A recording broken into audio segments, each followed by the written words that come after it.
Good day mga biyero, ito nga pala ang pinaka-latest version pagdating sa lineup ng mga Supremo. Walang iba kundi ang TMX Supremo 150. Kung gusto mo ng panghanap buhay na tricycle at hindi masyadong mabigat sa bulsa, di lang yan mga biyero, malakas din ito pagdating sa arangkada. Sa video na to ay alamin natin ang kanyang full specification, features na maaari mong magamit sa motor na ito, at hindi lang yan mga biyero, pati ang kanyang updated price at monthly installment kung kukunin mo ito ng installment basis. Pero bago yan mga bihero, intro muna tayo.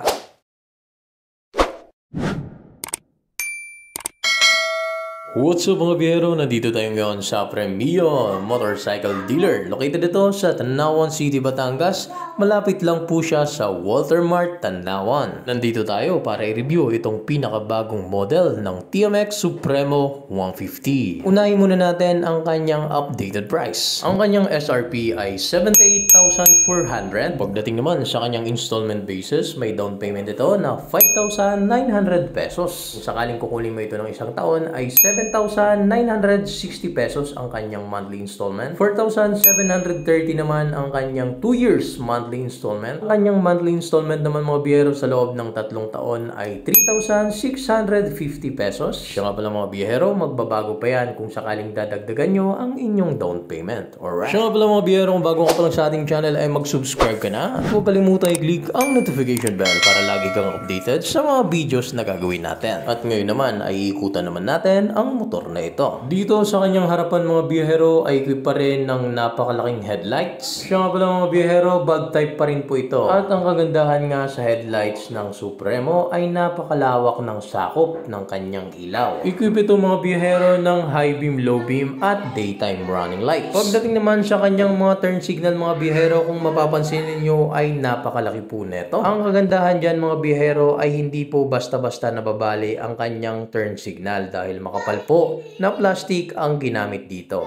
Siya nga pala, bug type pa rin po ang ginamit sa kanyang ilaw. Alright. Pagdating naman dito sa kanyang taillight, ay equip pa nito ng bulb type, maging ang kanyang mga turn signal. Pero wag po kayong mag-alala dahil maliwanag na maliwanag po yan pagdating sa gabi. Samahan mo pa ng reflector na siguradong visible na visible ka. Ang isa pa nga sa napansin natin dito sa bagong Supremo ay mas pinalapad na ang kanyang rear fender. Malaking bagay nga yan mga biyahero dahil hindi na po tatalsik ang mga putik, tubig, buhangin sa inyong angkas. Alright. O diba mga biyahero, anong masasabi mo sa kanyang rear fender mga biyahero? Ayos ba? Comment down below. Pagdating naman sa kanyang front suspension mga biyahero, equip pa rin siya ng traditional telescopic fork with rubber boost cover. Alright. So isa nga yan mga biyahero sa mga nabago dito sa Supremo dahil nilagyan nila ng rubber boost cover. Ang purpose po niyan ay para hindi po agad kalawangin ang inyong front suspension. Kasi karamihan sa mga front suspension ng mga TMX po ay madalas po yan ay kinakalawang. Kaya malaking bagay po talaga kapag may rubber boost cover ang inyong front suspension. Alright. Dito naman sa kanyang rear suspension mga biyahero ay equip siya ng dual shock absorber. Ito po ay ibang-iba na ang disenyo kumpara doon sa mga naunang model na itong Supremo. O diba mga biyahero, anong masasabi nyo sa kanyang rear suspension? Ayos ba ang ganitong disenyo? Pasok ba sa inyong panlasa? Comment down below. Pagdating naman dito sa kanyang muffler mga biyahero, kung mapapansin natin, kulay itim na po ito, maging ang kanyang heat guard. Pero wag po kayong mag-alala mga biyahero dahil makapal po na material ang ginamit dito sa inyong muffler. Alright. Good news mga biyahero, may libre na kayong additional na 2 rear suspension. Hindi mo na kinakailangang bumili kung sakaling kakabitan mo ito ng sidecar ay malaking bagay kapag may libre kang 2 rear suspension. Alright. Punta naman tayo sa kanyang braking system mga biyahero. Ito nga pala ay equipped ng mechanical leading trailing drum brake na siguradong mas malakas ang kapit pagdating sa pababa at paahon. Siya nga pala, ang pinagbago sa kanyang drum brake mga biyahero ay pininturahan na ito ng kulay itim na makapal po ang pagkakadali niyan na siguradong ibinagay doon mismo sa kulay ng kanyang body design. Spokes pa rin ang gamit nito mga biyahero, harap at likod, at ang kagandahan dyan mga biyahero, makakapal na po ang ginamit na spokes dito sa TMX Supremo 150. Additional tip ko po sa inyo mga biyahero, kung sakaling kakabitan nyo ito ng sidecar ay ay ipabago nyo ang alignment ng kanyang spokes at pwede nyo rin po ito palitan ng mas makapal pa po dito para sa mas heavy duty kung sakaling gagamitin nyo ito pangkargahan. Alright! Siya nga pala mga biyahero, kung bago ka pa lang sa ating channel, baka naman pwede makahingi ng isang like, mag-comment na po kayo sa ating comment section at mag-subscribe ka na rin sa ating YouTube channel para lagi kang updated sa mga videos na gagawin natin. Isunod naman natin ang sukat ng kanyang gulong dito sa likuran. May sukat itong 90 by 90 by 18. At dito naman sa kanyang harapan mga biyahero, may sukat itong 80 by 100 by 18. Tube type na po ito mga biyahero, harap at likod. Pagdating naman dito sa kanyang kadena mga biyahero, mayroon siyang chain cover na malaking tulong para hindi tatalsik ang mga grasa sa inyong pantalon. Pagdating naman sa kanyang gear shift pattern, ay equip ito ng 5-speed manual na pwede mong timplahin kung sakaling paahon man o pababa. At ang inyong footrest mga biyahero ay folded na rin po ito para kung sakaling masikip ang inyong parking space ay makakatulong para makapasok ang inyong motor. Pagdating naman mga biyahero sa kanyang starting system ay equip ito ng electric start, pero kung hindi gumagana itong electric start ay meron siyang kickstarter. Sipain mo lang ito at aarangkada ka na. Alright. Dagdagan mo pa ng foot brake na malaking tulong sa inyong braking system. Alright. Ito nga pala ay naka-naked handlebar. Pagdating dito sa kanyang left side, nandito yung busina, turn signal left and right, high beam, low beam, at equip ito ng passing light. Dagdagan mo pa ng choke control na siguradong easy access siya. Alright. Dito naman sa kanyang information panel ay mas pinalapad na po. Lahat ng mga indicator na kinakailangan ng isang rider ay nandito na. Gaya ng speedometer, odometer, tachometer, fuel indicator, at gear shift pattern. Dagdagan mo pa ng neutral, high beam indicator, at turn signal indicator left and right. Kung mapapansin din natin mga biyahero, ang kanyang tangke ay mas pinaliit po ito kumpara dati. Kumbaga kapag nakasakay kayo dito ay hindi kayo masyadong nakabukangkang. Dagdagan mo pa ng napakasimpleng decals design na siguradong magugustuhan mo. Kung mapapansin natin, ngayon lamang nagdisenyo si Honda ng ganitong stripe na combination ng gray, black, and red na siguradong bumagay sa pagiging unique ng motor na ito. Idagdag ko pa mga biyahero, yung kanyang flarings malapit dito sa inyong hita ay makapal po yan. Dito naman sa kanyang upuan mga biyahero ay nag-o-offer ito ng comfortability pagdating sa rider at maging sa pasahero dahil sa malambot na foam na ginamit para dito sa TMX 150. Ngayon naman mga biyahero, punta naman tayo sa kanyang features na maaari mong magamit sa motor na ito. Unahin muna natin ang kanyang flashing light. Mayroon din itong electric start, easy access choke control, gear indicator para malaman mo agad kung anong gear ka na. At syempre hindi mawawala ang kanyang 3-point sidecar attachment para kung sakaling kabitan mo ito ng sidecar ay madali mong maya-align ang inyong pinagawang bagong tricycle. Pagdating naman sa kanyang available na kulay, mayroon itong dalawang color variant na maaari mong pagpilian depende sa panlasa mo. Unahin muna natin ang kulay black at ito naman po ang Candy Ruby Red. Punta naman tayo sa kanyang full specification. Ito nga pala ay equipped ng 149cc, 4-stroke, single overhead cam, air-cooled. Pagdating sa kanyang ignition system ay equipped ito ng DC CDI na mayroong bore and stroke na 57.3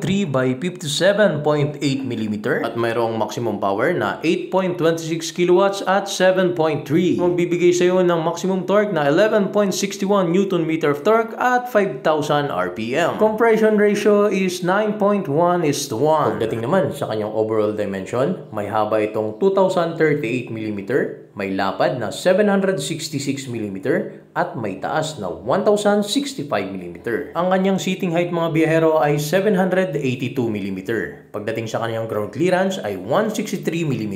Dito pa lang sa kanyang ground clearance ay siguradong panalo ka na kasi medyo mataas po ito. Kumbaga kakayanin neto ang medyo matataas na humps at hindi basta-basta sasayad ang inyong makina. Pagdating naman sa kanyang fuel tank capacity, may sukat itong 10.3 liters na siguradong marami ang maaari mong may karga na gasolina. Pagdating naman sa kanyang fuel consumption ay umaabot lamang ito ng 44.6 km per liter. Ayon po yan sa World Motorcycle Test Cycle Method. Kaya naman mga biyahero, dahil nalaman nyo na ang buong detalye netong bagong TMX Supremo 150, sugod na dito sa Premio Motorcycle Dealer at mag-avail na netong pinakabagong TMX Supremo 150. For more details and inquiries, tawagan nyo lang po ang number na nasa screen Open po sila 8:30 to 5:30 PM. Madali lang mga proseso basta kumpleto po kayo ng requirements. Kaya ano pang hinihintay nyo? Sugod na dito sa Primeo Motorcycle Dealer, Tanawan City, Batangas. Siya nga pala mga biyero, kung bago ka pa lang sa ating channel, baka pwedeng makahingi ng isang like, comment down below at mag-subscribe ka na sa ating YouTube channel para lagi kang updated sa mga videos na gagawin natin.